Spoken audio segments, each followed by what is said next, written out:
Assalamualaikum warahmatullahi wabarakatuh. Saya Resti Kantila dengan nomor NIM 220433130 jurusan akuntansi. Saya akan mempresentasikan tugas saya yang berjudul sengketa bisnis. Sengketa bisnis adalah sengketa yang timbul di antara para pihak yang terlibat dalam kegiatan bisnis atau perdagangan.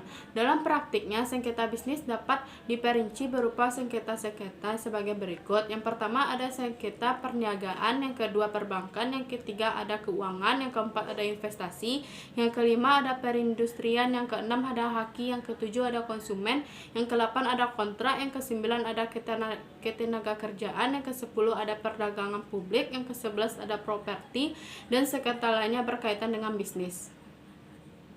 Metode penyelesaian sengketa bisnis dan lembaga penyelesaian sengketa bisnis. Penyelesaian sengketa bisnis merupakan tata cara bagaimana pelaku bisnis dapat menyelesaikan perselisihan atau sengketa di antara pelaku bisnis. Sengketa adalah konsekuensi logis dari pihak yang mengikatkan diri dalam sebuah kontrak bisnis. Oleh karena itu, sangat disarankan adanya klausul penyelesaian sengketa di setiap kontrak bisnis. Klausul penyelesaian sengketa ini menentukan bagaimana penyelesaian yang dilakukan para pihak terhadap sengketa yang mungkin timbul, menentukan forum mana yang berwenang untuk menyelesaikan setiap sengketa secara tepat, baik, dan benar. Yang pertama, dari sudut pandang pembuatan keputusan. Ada adjudikatif, mekanisme penyelesaian yang ditandai di mana kewenangan pengambilan keputusan dilakukan oleh pihak ketiga dalam sengketa antara para pihak. Yang kedua ada konsensual atau komprom, cara penyelesaian sengketa secara kooperatif atau kompromi untuk mencapai penyelesaian yang bersifat win solution. Selanjutnya ada quasi adjudikatif, merupakan kombinasi antara unsur konsensual dan adjudikatif. Yang kedua, dari sudut pandang prosesnya. A. Litigasi, merupakan mekanisme penyelesaian sengketa melalui jalur pengadilan dengan menggunakan pendekatan hukum.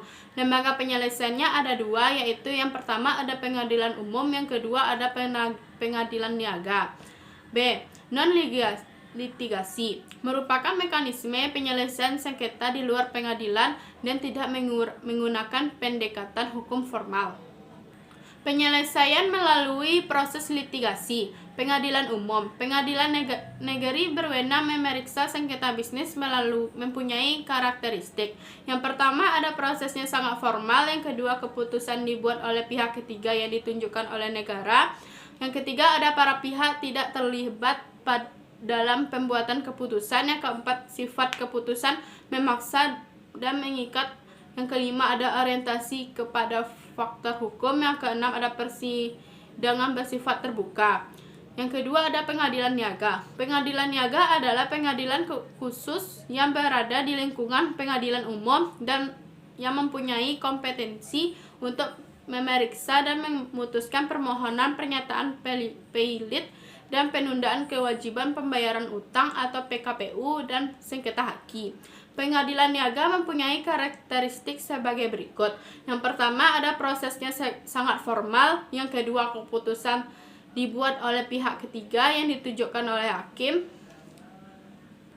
yang ketiga para pihak tidak terlibat dalam pembuatan keputusan, yang keempat sifat keputusan memaksa dan mengikat, yang kelima orientasi para fakta hukum, yang keenam proses persidangan bersifat terbuka, yang terakhir ada waktu singkat.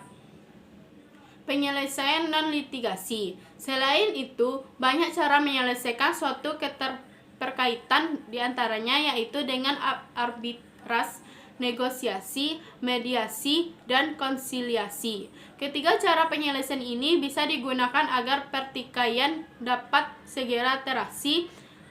Bermula dari penyelesaian dengan membicarakan baik-baik di antara kedua pihak yang bertikai, berlanjut bila pertikaian tidak dapat diselesaikan di antara mereka, maka dibutuhkan pihak ketiga, yaitu sebagai mediasi. Selanjutnya, jika tidak dapat melalui mediasi, maka dibutuhkan pihak yang tegas untuk menyelesaikan permasalahan yang ada.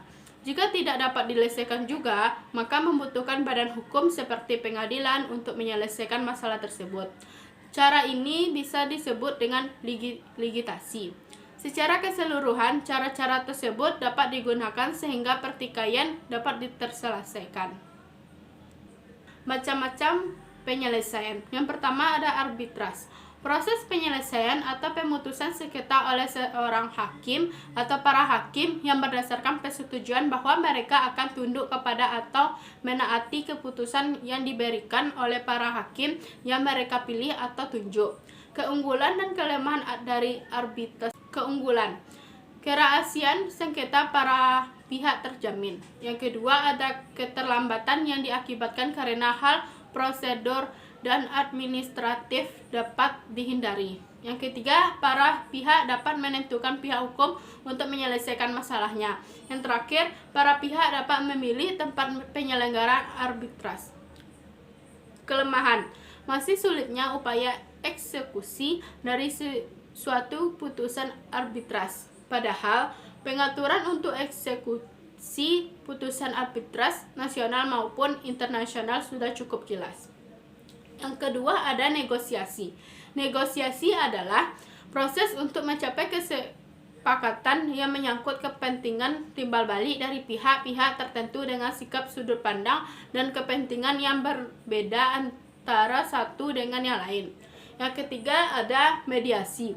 Mediasi adalah proses pemecahan masalah di mana pihak luar yang tidak memihak dan netral bekerja dengan pihak yang bersengketa untuk membantu mereka memperoleh kesepakatan kontrak yang memutuskan berdasarkan dengan hakim atau arbiter. Mediator tidak mempunyai wewenang untuk memutuskan sengketa antara para pihak, namun dalam hal ini para pihak menguasakan kepada mediator untuk membantu mereka menyelesaikan persoalan di antara mereka. Karakteristik mediasi mengandung unsur-unsur sebagai berikut. Yang pertama, mediasi adalah suatu proses penyelesaian sengketa berdasarkan perundingan secara sukarela. Yang kedua, ada mediator terlibat dan diterima oleh para pihak yang bersengketa di dalam perundingan. Yang ketiga, mediator bertugas membantu para pihak yang bersengketa untuk mencari penyelesaian bersama. Yang keempat, mediator tidak mempunyai kewenangan membuat keputusan selama perundingan berlangsung. Tujuan mediasi adalah untuk mencapai atau menghasilkan kesepakatan yang dapat diterima pihak-pihak yang bersengketa guna mengakhiri sengketa. Selanjutnya ada konsilasi. Seperti halnya mediasi, konsilasi juga merupakan suatu proses menyelesaikan sengketa di antara para pihak dengan melibatkan pihak ketiga yang netral dan tidak memihak.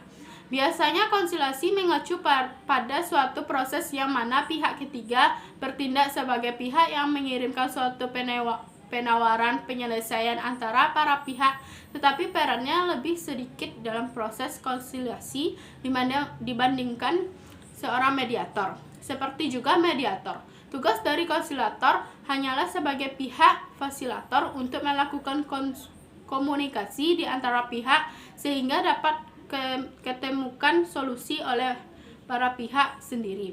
Pihak konsilator hanya melakukan tindakan-tindakan seperti mengatur waktu dan tempat pertemuan para pihak, mengarahkan subjek pembicaraan, membawa pesan dari satu pihak kepada pihak lain jika pesan tersebut tidak mungkin disampaikan langsung atau tidak mau bertemu muka langsung dan lain-lain. Konsilator dapat menyarankan syarat-syarat penyelesaian dan mendorong para pihak untuk mencapai kesepakatan.